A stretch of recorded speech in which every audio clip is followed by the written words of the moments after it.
Hi welcome to coffee ನಾಡು ಕನ್ನಡ ಲಾಗ್ಸ್ಗೆ ಎಲ್ರಿಗೂ ಸ್ವಾಗತ. Friends, ನಾನಿಲ್ಲಿ ಇವತ್ತು ಒಂದು ಸಿಂಪಲ್ ಆಗಿರುವಂಥ ಒಂದು ಟಿಪ್ಸ್ನ ನಾನಿಲ್ಲಿ ತಿಳಿಸ್ಕೊಡ್ತಾ ಇದ್ದೀನಿ. ಸೊ ಎಲ್ಲ ಹೆಣ್ಮಕ್ಳು ಪೀರಿಯಡ್ಸ್ ಟೈಮಲ್ಲಿ ಹೊಟ್ಟೆ ನೋವು ಬರೋದು ಸಹಜನೇ ಆಗಿರುತ್ತದೆ. ಸೊ ಆ ಟೈಮ್ನಲ್ಲಿ ನಾವು ಮನೆಯಲ್ಲೇ ಸಿಗುವಂಥ ಪದಾರ್ಥಗಳಿಂದ ಹೇಗೆ ನಮ್ಮ ಹೊಟ್ಟೆ ನೋವನ್ನು ಕಡಿಮೆ ಮಾಡ್ಕೊಳ್ಳೋದು ಅಂತ ಹೇಳ್ಬಿಟ್ಟು ನಾನಿಲ್ಲಿ ಸಿಂಪಲಾಗಿ ಒಂದು ಟಿಪ್ಸ್ನ ತಿಳಿಸ್ಕೊಡ್ತಾ ಇದ್ದೀನಿ. ಸೊ 1 ಲೋಟ ಉಗುರು ಬೆಚ್ಚಗಿನ ನೀರಿಗೆ 1/4 ಸ್ಪೂನಷ್ಟು ಅರಿಶಿನ ಸೇರಿಸ್ಬಿಟ್ಟು ಕುಡಿಯೋದ್ರಿಂದ ನಮಗೆ ಪೀರಿಯಡ್ಸ್ ಟೈಮಲ್ಲಿ ಬರುವಂಥ ಹೊಟ್ಟೆ ನೋವು ಕಡಿಮೆ ಆಗುತ್ತೆ.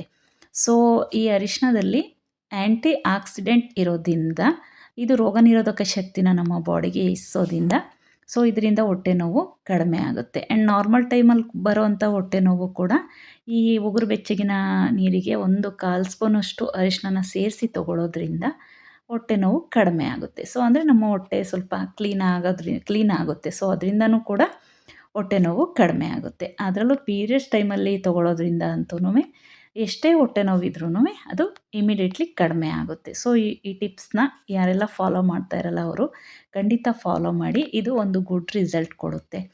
ಸೊ ಏನಿಲ್ಲ, ಬೆಳಗ್ಗೆ ಎದ್ದ ತಕ್ಷಣವೇ ಒಂದು ಲೋಟ ಬಿಸಿ ನೀರಿಗೆ ಬಿಸಿ ನೀರು ಅಂದರೆ ಉಗುರು ಬೆಚ್ಚಗಿರಬೇಕು. ಅದಕ್ಕೆ 1/4 ಸ್ಪೂನಷ್ಟು ಸೇರಿಸ್ಬಿಟ್ಟು ಕುಡಿದ್ರೆ ನಮ್ಮ ಏನು ಪೀರಿಯಡ್ ಟೈಮಲ್ಲಿ ಬರುವಂಥ ಹೊಟ್ಟೆ ನೋವು ಮಾಯ ಆಗುತ್ತೆ. ಸೊ ಎಲ್ಲರೂ ನನ್ನ ವೀಡಿಯೋಸ್ನ ಸಬ್ಸ್ಕ್ರೈಬ್ ಮಾಡ್ಕೊಂಡು ನೋಡಿ ಆ್ಯಂಡ್ ಸಪೋರ್ಟ್ ಮಾಡಿ. Thank you for watching.